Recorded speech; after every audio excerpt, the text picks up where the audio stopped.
आज ऐकूया नवनाथ भक्तिसार गोष्टीरूप अध्याय 34. मच्छिंद्र, धर्मनाथ, अडबंगनाथ. गोरक्षाशी युद्ध करताना वीरभद्राचे शरीर जळाले. शंकर शोक करू लागले. वीरभद्राला आपल्या हातून मरण यावे व शंकराच्या दुःखाला आपण कारणीभूत व्हावे याचे गोरक्षाला फार दुःख झाले. राक्षस सैन्यासह वीरभद्र जळाला होता.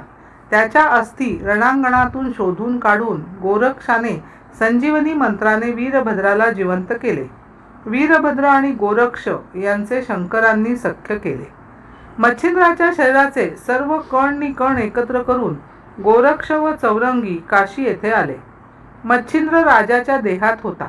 त्याला भेटून गोरक्षाने 12 वर्षे संपत आली याचे स्मरण दिले. मग मच्छिंद्राने धर्मनाथाला राज्यावर बसवले.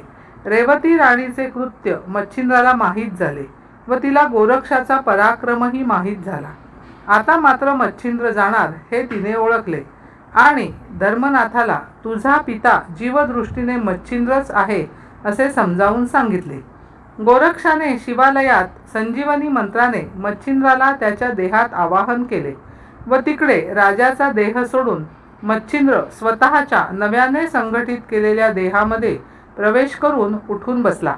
रेवती व धर्मनाथ यांच्या सहवासात 1 महिना राहून व 12 वर्षांनी परत येऊन धर्मनाथाला गोरक्ष दीक्षा देईन, तोपर्यंत मातृसेवा व राज्यभोग घे असे सांगून मग मच्छिंद्र, गोरक्ष व चौरंगी तेथून तीर्थयात्रेला निघाले.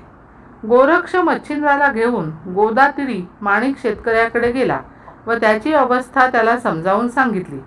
मच्छिंद्र त्याच्याजवळ गेला व म्हणाला, माणिक, तुझे तप पूर्ण होऊ दे.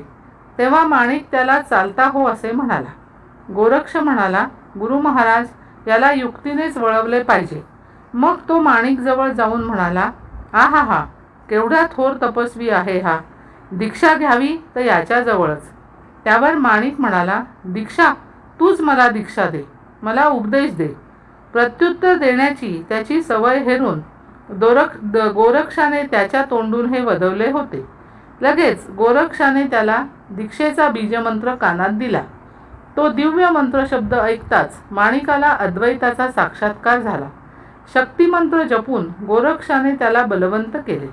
माणिकचे नाव अडबंगनाथ असे ठेवले. नाथांनी त्यालाही योगविद्येत प्रवीण केले. त्यानंतर काशी येथे जाऊन नाथांनी धर्मनाथाला दीक्षा दिली. धर्मनाथाला मुलगा झाला होता.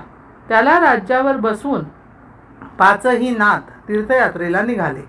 माघ शुद्ध द्वितीयेला धर्मनाथाला दीक्षा दिली. या तिथीला धर्मनाथ बीज असे नाव पडले. त्या दिवशी जो लोकांना भोजन देईल त्याच्या घरी लक्ष्मी नांदेल असे गोरक्षनाथाचे वचन आहे. चमस नारायण यांचाही अवतार लौकिक रीतीने झाला. ब्रह्मदेवाचे ओझ पृथ्वीवर रेवा नदीच्या काठी गवतात पडले होते. त्या ओझ्यात चमस नारायण ऋषींनी जीवभावाने प्रवेश केला आणि तेथे बालक रूपाने अवतार घेतला. ते मूल रडत असता वाटेने एक कुणबी जात होता. त्याने ते ऐकले व देवानेच आपल्याला मुलगा दिला म्हणून त्याला उचलले, घरी नेले आणि पत्नीजवळ दिले. त्या जोडप्याला आपला एक मुलगा होताच. दोन्ही मुलांचे संगोपन ते जोडपे करू लागले. रेवातीरी मुलगा सापडला म्हणून त्याचे नाव रेवण असे पडले. तो 12-13व्या वर्षाचा होईपर्यंत त्याला कुणब्याच्या घरची कामे येऊ लागली. एकदा रेवण बैलांना चरावयास घेऊन रानात चालला होता. त्यावेळी दत्तगुरू वायुवेगाने त्याच मार्गाने जात असता त्यांचा याला धक्का लागला. अर्थात दत्तगुरूंनी नुसत्या स्पर्शानेच त्याला चमस नारायण या आपल्या मूळ रूपाचे स्मरण करून दिले. त्याने तात्काळ दत्तगुरूंच्या चरणी मिठी घातली आणि उपदेश द्या अशी प्रार्थना केली. या अल्पवयीन मुलाला थोडीशी सिद्धी द्यावी असा विचार करून दत्तगुरूंनी त्याच्या मस्तकावर वरदहस्त ठेवला. 1 सहस्रांश सिद्धी दिली आणि तेथून अंतर्धान पावले.